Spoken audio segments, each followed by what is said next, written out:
Unajua ni kweli kwamba kwenye mpira kuna utani na tunajua kwamba utani ndio maisha ya mpira. Lakini unapofanya utani kwenye mpira ni lazima uweke mipaka. Ni lazima uhakikishe kwamba unajua aina gani, yani unajua status ya mtu ambaye unataniana naye. Kwa mfano, kama unataniana labda na msemaji wa Simba anamtania msemaji wa Yanga. Kwa sababu wote ni wasemaji na wapo kwenye mpira, maana yake wana uwezo wa kutaniana vyovyote.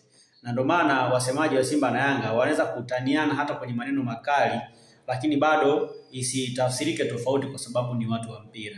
Lakini ikitokea mtu ambaye sio wa mpira amejiingiza kwenye mpira na ameleta utani, basi inabidi wewe mtu wa mpira unavomtania yule mtu ambaye sio wa mpira ila ameingia kwenye mpira, inabidi umtanie kutokana na status yake.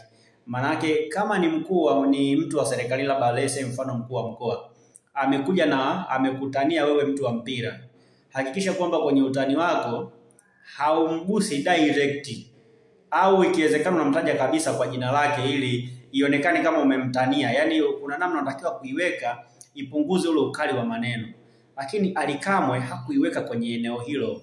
Yani Ally Kamwe aliweka ile hapo kama ugomvi fulani hivi. Yani kama na mkuu wa mkoa kama wanauhasama fulani. Yani aliishindilia, alijazia maneno.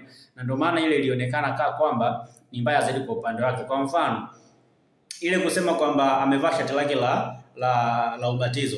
Yani katika utani wa kawaida huwezi kumwambia mkuu wa mkoa kitu kama hicho. Yani unamwambiaje mkuu wa mkoa amevaa shati la ubatizo? Huo ni utani ambao haufai na ni utani ambao umemletea shida. Lakini pia kuna maneno mengi ambayo ameyazungumza ambayo yameenda kuonesha kwamba amemkosea heshima mkuu wa mkoa. Sasa unapotoa utani kwa mtu ambaye sio wa mpira, make sure kwamba unaegemea pale kwenye eneo ambalo ni muhimu zaidi, sio? So katika vitu ambavyo Ally Kamwe alivikosea ni pamoja na kwenda direct, yani kumzungumza mkuu wa mkoa direct, kitu ambacho kilisababisha aitwe kwenye mamlaka na akaenda kuhojiwa. Kwa mimi sikuona kosa la serikali au kosa la jeshi la polisi kumhoji Ally Kamwe, ila ambacho nimekiona ni kosa ni Ally Kamwe mwenyewe kushindwa kuomba radhi mapema.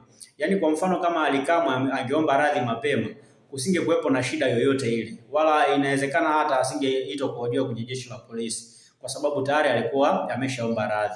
Kwa sababu nchi yetu sisi tunaijua, yani mtu yoyote ukimwomba radhi anakusikiliza, na kwa sababu sisi ni waungwana tunasikilizana, naamini hata mkuu wa mkoa na jeshi la polisi pia lisingeweza kumshikilia kwa namna yoyote.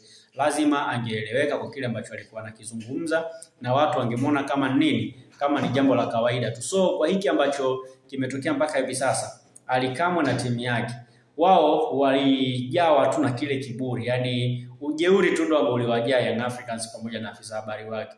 Ila kama wangeomba radhi mapema, wala lisingemkuta Ally Kamwe hili ambalo limemkuta sasa hivi. Lakini naamini kwamba Ally Kamwe amejifunza kwenye hili, alishawahi kudharau viongozi mbalimbali, Juma Mgunda kama kocha na watu wengine mbalimbali ambao kumlalamikia Ally Kamwe. Lakini naamini kwamba kwenye hili la leo tayari amejifunza na naamini kwamba hatarudia tena. So tunapaswa kujua kwamba utani kwa viongozi wa serikali upo, lakini utani hautakiwi kuvuka mipaka. Yani utani unatakiwa kuwa na mipaka yake.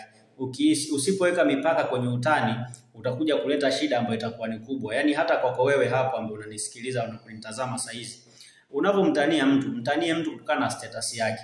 Kuna watu wa kwenye mpira ambao wamekuja kwenye mpira, kuna watu wa kwenye mpira ambao kwenye mpira unaweza ukawatania vyovyote vile ambavyo wewe mwenyewe unajisikia.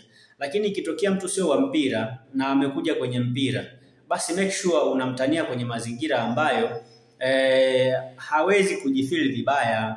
Sasa mtu ambaye sio wa mpira ukimtania yale maneno yetu ya kwenye mpira makali, atajiona kama unamkosea heshima. Ndio kitu ambacho kimetokea kwa mkuu wa mkoa. So hilo ni jambo ambalo Ally Kamwe anapaswa kulielewa, na watu wengine wote pia wanapaswa kuelewa kwamba utani una mipaka. Yeye ameshindwa kumheshimu mkuu wa mkoa kwa kuzungumza maneno ambayo hayakuwa na staha, au maneno ambayo yalikuwa yanamvunjia utu mkuu wa mkoa wa Tabora, na ndio maana wamekuja kukamatwa na kwenda kuhojiwa. Kizuri ni kwamba amehojiwa na tayari ameachiwa huru. So kuachiwa huru kwake kuwe ni fundisho kwa watu wengine kwamba unavomtania mtu lazima utani wako uwe na mipaka, ili kuhakikisha kwamba mnatengeneza standard nzuri. Ila nimependa hiyo kwa sababu tayari ametengenezwa discipline na itakuwa ni fundisho kwa maafisa habari wengine. Unajua sisi mpira wetu unapendwa sana. Na mpira wetu sisi unavutia sana watu wengi, hata wanasiasa mbalimbali wanakuja kwenye mpira. Kwa hiyo hawa watu wa siasa tutakuwa nao sana kwenye mpira. Sasa kwa sababu tutakuwa nao sana kwenye mpira, ni lazima tujifunze namna ya kuishi nao kwenye mpira, kwa sababu wao sio watu wa mpira. Sasa kufungiwa, kukamatwa kwa Ally Kamwe, maana tutatoa fundisho kwa maafisa habari wengine, watakuwa na uwezo sasa wa kuishi na watu ambao sio wa mpira kwenye mpira, kitu ambacho kitatusaidia zaidi kutengeneza mahusiano mazuri baina ya vilabu na serikali, lakini pia itatusaidia kutengeneza mahusiano mazuri pia baina ya mtu na watu ambao sio wa mpira. Ina maana leo hata kama mtu ametoka kwenye Bongo Movie amekuja, kuna namna unatakiwa kudiscipline utani wako kwake, kwa sababu yeye sio mtu wa mpira. Yaani leo hawezi kuja, amekuja Hamisa Mobeto pale uwanjani au Kajala, uanze kumsemesha mambo ya hovyo hovyo, yani uanze kumtania matusi au kumtania ule utani wa nguoni kisa tu amejiingiza kwenye mpira. No, anapaswa kuheshimika kutokana na status yake. Kwa hiyo nimeipenda kwa sababu itatusaidia sisi kuheshimisha mpira wetu na kufanya mpira wetu kupiga hatua zaidi. So naamini kwamba kufungiwa, kukamatwa kwa Ally Kamwe kutakuwa ni fundisho kwa watu wengine pia kujifunza.